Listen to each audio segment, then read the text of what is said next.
That's stress. A stress response helps your body adapt to a new situation. So therefore, stress to a degree is useful. I've got news for you.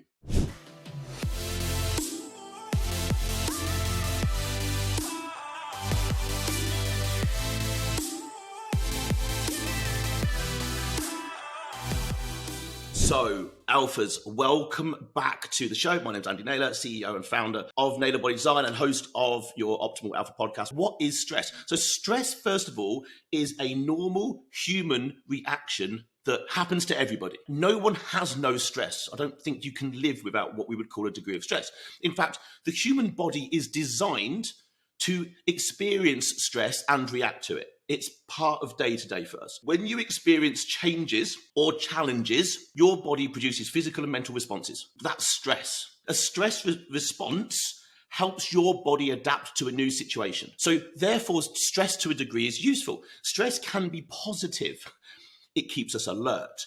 It can keep us motivated, whatever technically you want to call motivation, but it keeps us motivated, alert, focused, ready to avoid danger and take action. That is kind of why stress lives. That's why it's there. That's why it exists. For example, let's imagine you've got a really important meeting coming up. Maybe it's an interview for a new position. The stress response that you will have inside you will keep your mind and your body working harder, focused, more alert. The adrenaline is part of that. We would call it stress, but it's for one particular thing in a moment. It's a meeting, it's an interview, it's a something. Chances are when you leave that, you feel that stress wash away, don't you? You feel it.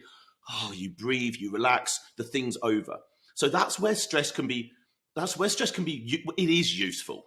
It's like maybe if let's say you've got an exam. What do people do right before the end of an exam? They probably cram loads of learning about the topic in. It's stressful, but that stress, that deadline, causes higher levels of focus and alert and productivity to get the job done. But stress becomes a problem when the stressors continue without a period of relief or relaxation from it. In other words, there's just no off button. They just don't disappear. That's when stress becomes an issue.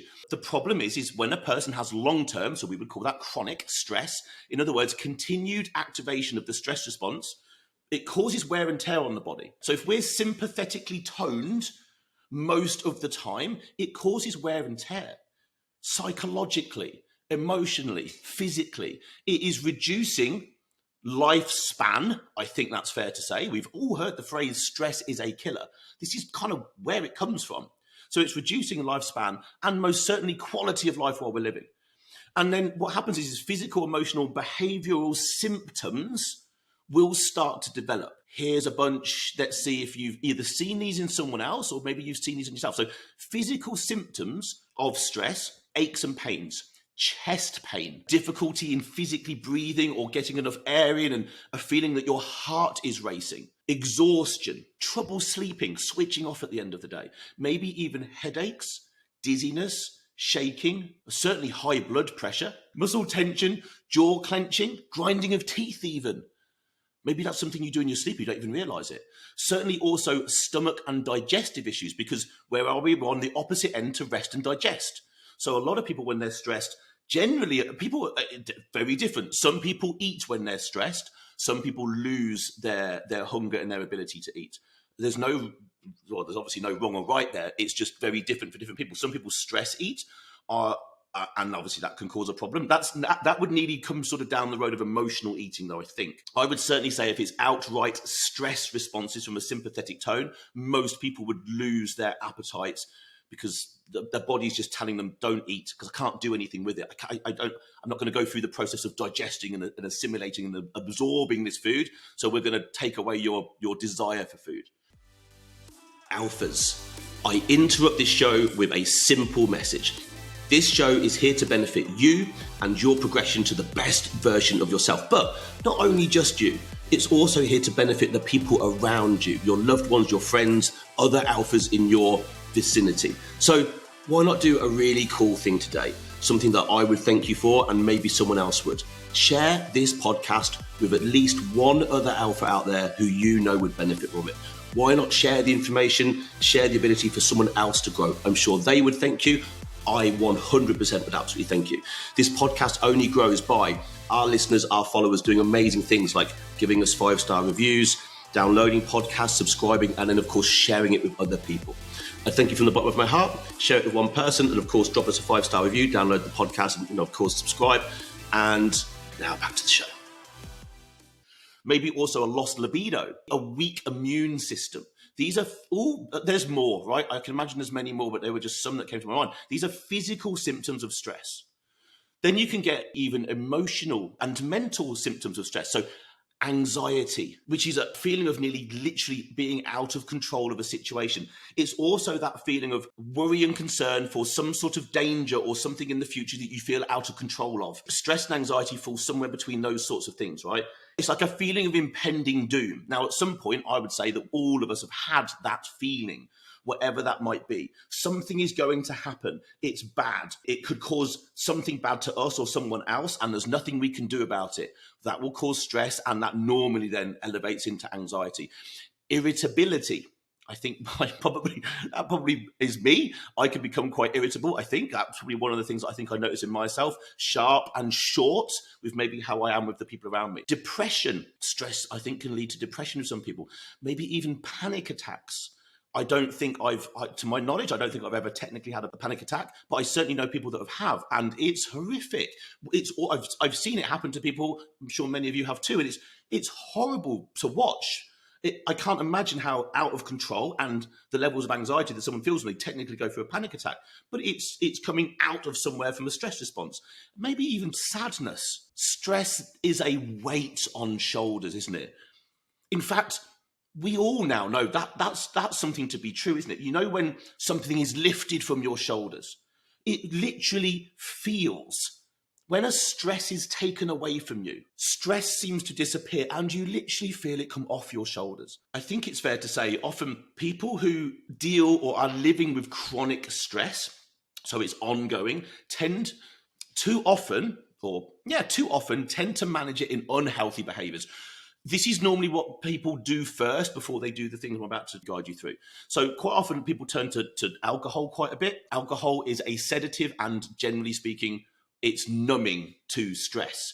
It certainly isn't solving the problem, but at that particular moment, it probably feels better to the individual than the heightened levels of stress and anxiety. Gambling. I know a lot of people are highly stressed who sort of lean towards things like that. Overeating, developing an eating disorder potentially. Participating in being compulsive with things. That could be shopping, internet browsing. It could be anything that has a compulsive behavior about it. Maybe smoking, maybe using drugs. Basically, all of these things are in some way escapism. It's not facing and dealing with the problem, and that's not a criticism in any way at all, but it's not dealing and facing the problem, and it's moving towards something that immediately feels like it fixes the problem. But all of the things that I've just told you, all of us sitting here listening to this, know full well they are not solutions. They're all Band-Aids. No, well, they're not even that, are they? I don't know what they are. They are not anything that is going to really move someone towards a long-term solution. So practice your gratitude, acknowledge and be thankful for things in your life. Accept the things you can't control. You have two circles in your world, a circle that you can influence of things and a circle that you can't. The circle that you can't is huge. So stop worrying about out there in that circle. Focus on the circle that you can have an influence on, and then just go focus on working on that. Find ways to kind of let go of worry. So for example, I did speak to somebody the other day and I asked them what their biggest concerns were, and and there's nothing wrong with these answers. This is not a criticism, but they said their biggest stresses were, it was something to do with the world's climate and something similar to that. Huge, ginormous problems. Potentially. But can one person do one thing about it? Now, some of you could argue, well, it maybe yes. But when we're looking at it from a person-to-person point of view, if someone is staying up at night stressing about the concern of global climate, can they do anything about it at that moment? No. So should they let those thoughts go so they can focus on the things that they should be concerned about? I would suggest yes.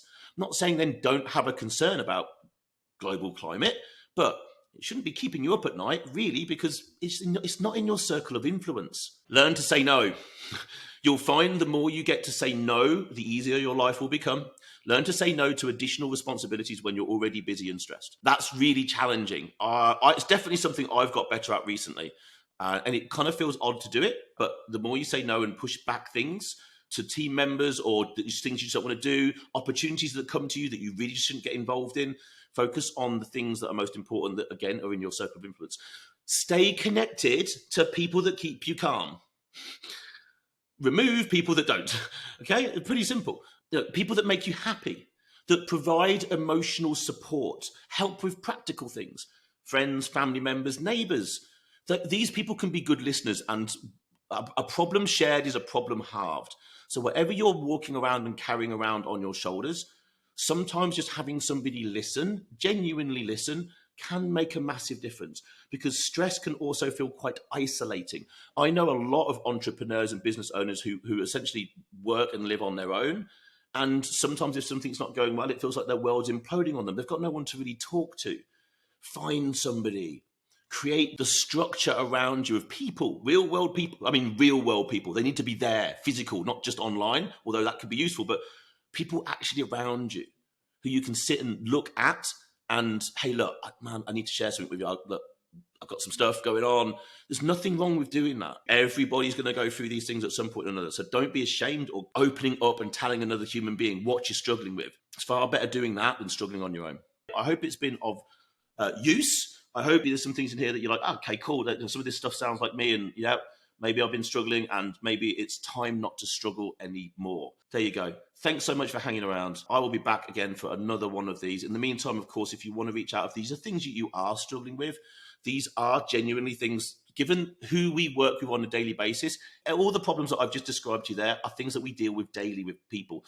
Now, everybody's needs and solutions are always different. These are sort of some overarching ones. How they're implemented into someone's life is where we tend to sort of come in and I guess have the sort of impact that we have, because it's quite often, it's fine knowing about these things. It's how do I implement them, and then how do I stay consistent? None of these things are going to work if you do them once. You've got to remain consistent. I think that's what's important. This is certainly where we help. So if these are things that you're struggling with and you would like a little bit more help and guidance, one, just reach out to us somewhere. We're very happy to help. But if you want to have a conversation with us, in the show notes, as always, is a little book a call link. It's a very simple call where we can just find out more about you. So for sure, go and have a little look at that. In the meantime, again, thank you for hanging around and listening to this. I appreciate you. If you've enjoyed it and you found use, give me a 5-star review. Why not? Give me a 5-star review. Thank you very much. That'd be useful. And of course, look, hey, share it with someone that, if there's someone out there that you think is maybe stressed, maybe that's your boss. Maybe that's your boss who could do with some help. Think about that before you do it. But if you know someone who, this would be useful and helpful to, then please, by all means, download the episode, share it with them, subscribe, all that good stuff. I'll appreciate you. For now, I'm off. Go and have an amazing day. I'll catch you on the next episode.